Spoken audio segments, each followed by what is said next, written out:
about the third installment of the 19th century. We're going to look at 6.8 and 6.9 of the course description, and that is going to deal with reform. Now, in the last video, again, if you're following this in chronological order, we sort of identified who the people were that challenged the conservative order. You had liberals, you had radicals, you had nationalists, you had socialists.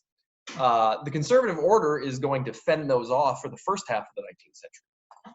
But after the revolutions of 1848, and as industrialization really kicks into high gear, we are going to see these conservative governments make some concessions and implement some reforms that will vastly change what European society looks like.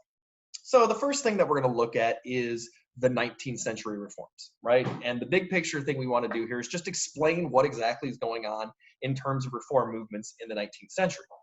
All right, so the first one that we're going to talk about deals with government. And basically government is going to address industrialization.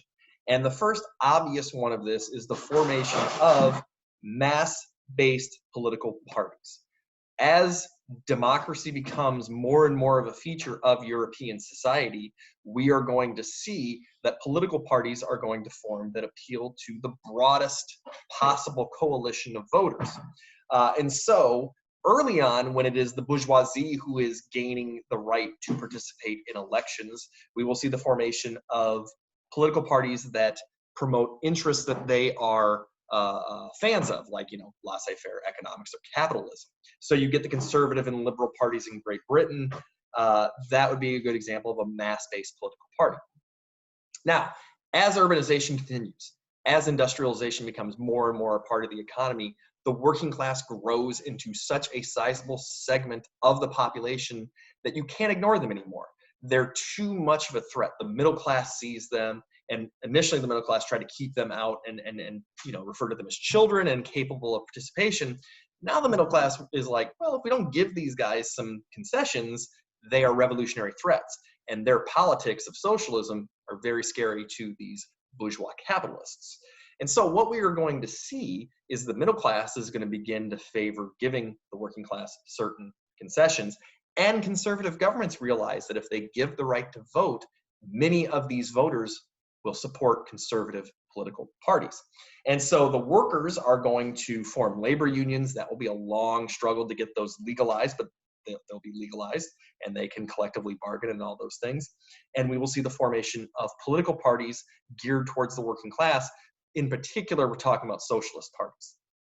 And so the Labour Party forms in Great Britain that represents working class interests, as well as the Social Democratic Party in Germany, which will go on to become the most prolific of the 19th century socialist parties. It's going to be very influential in German politics. Bismarck is going to attempt to silence them at first, but eventually he's going to co-opt all their ideas. We'll get to that when we get to Bismarck. Okay. We are also going to see feminism become a movement that challenges the political and social order. As women are going to gain jobs in the industrial economy in factories, many of them are going to join socialist parties. They will also advocate for greater feminine rights. And so they're going to argue for legal rights, economic rights, political rights, and improved working conditions. Oftentimes, feminists and socialists are sort of intertwined with one another. Famous feminists that you should know that show up in the course description: Flora Tristain. Again, she was a socialist feminist from France who advocated for improved working conditions and legal equality for women. And then the Pankhurst family, Emmeline Pankhurst is the mother, her daughters work with her as well. They are going to be more radical than other feminists. They're going to call for suffrage for women, and they will often use violence, including blowing up like mailboxes and things like that to advocate for women's rights. Millicent Fawcett is a less radical, a more moderate feminist who is also going to advocate for gradual women's suffrage in England that we will see. We are also going to see charitable organizations that are going to address issues that industrialization creates. The most obvious one that I can think of is the temperance movement.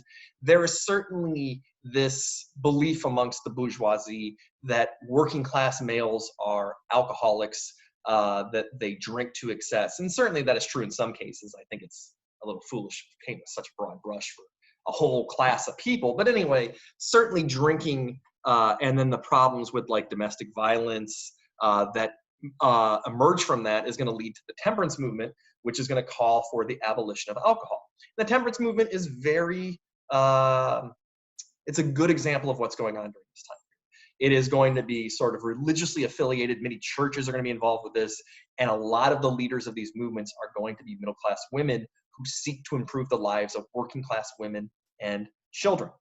Other charitable organizations that exist, we are going to see the Sunday school movement, which is trying to teach literacy to working class children, as well as giving them some basis in Christianity, as many parts of these new industrial cities are growing so fast that the church can't keep up with it.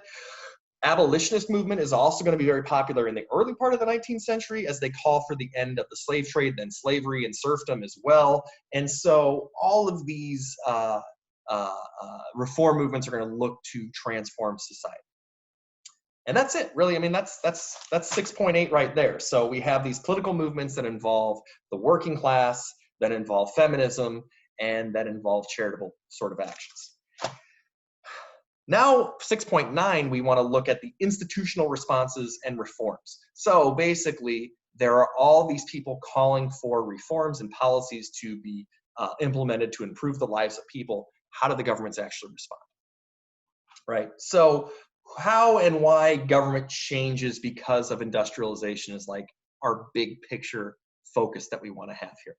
So liberalism is going to undergo a shift, right? Early liberalism was laissez-faire. Later in the 19th century, liberalism is going to promote more interventionist economic and social policies.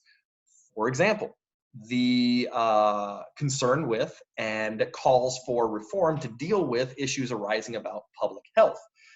Sewers are going to be constructed by municipal governments to take away the waste and to treat the sanitary conditions that are arising in these burgeoning urban areas. The creation of health codes, right? Health codes are very much against the idea of like laissez-faire economics. It is the government saying specifically, hey, bro, with your private property, you can't do X, Y, and Z because they endanger the public good, right? And so we see this shift. And a lot of it comes from bourgeois concern, like, oh my God, the working class lives in squalor. We better do something about this or they're going to be a revolutionary problem. We will also see the creation of what today we might call the welfare state. The beginnings of public housing are going to happen in the 19th century. Also, public lighting and public transportation are going to become much more integral figures or features of life in these new urban areas. Public transportation will be cheap and it will allow for working class members to go to and from relatively cheaply. And then we are also going to see urban redesign and increased transportation projects, and the development of parks. Urban redesign, the most famous one of this is Georges von Haussmann, I believe his name is. He is a French city planner, I guess, who completely bulldozes entire sections of Paris that had crooked alleys, that were slums or run down, and he completely redesigns the city. The broad boulevards and vistas that you associate with Paris today happens because of this. One of the reasons why Haussmann does it, Napoleon III wants to make it more difficult for the urban rabble-rousers to erect barricades and resist government sort of policies. But it's going to create a more efficient, a cleaner, a nicer Paris, and many other cities will undergo these as well. We will also see the building of sewage lines. We will see the building of the French metro. All these sorts of features of modern public life are going to be taken up during this time. And so these are done by mostly liberal sorts of politicians promoting these sorts of actions. Cities are going to be reformed and renewed. As we just talked about, urban redesign is going to transform what cities are like. And so there is going to be increased emphasis on the building of infrastructure, on taking care of public health, on reforming prison, creating police departments that are uniformed upholders of the law. These are all new features we see in 19th century society. Why do these things happen? Well, for a number of reasons. Number one, Public opinion, right?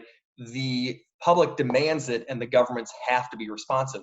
These new concentrated urban populations mean that government can no longer just operate sort of outside of the wishes of its citizens, that they have to respond to public opinion and, do policies that are popular with the people.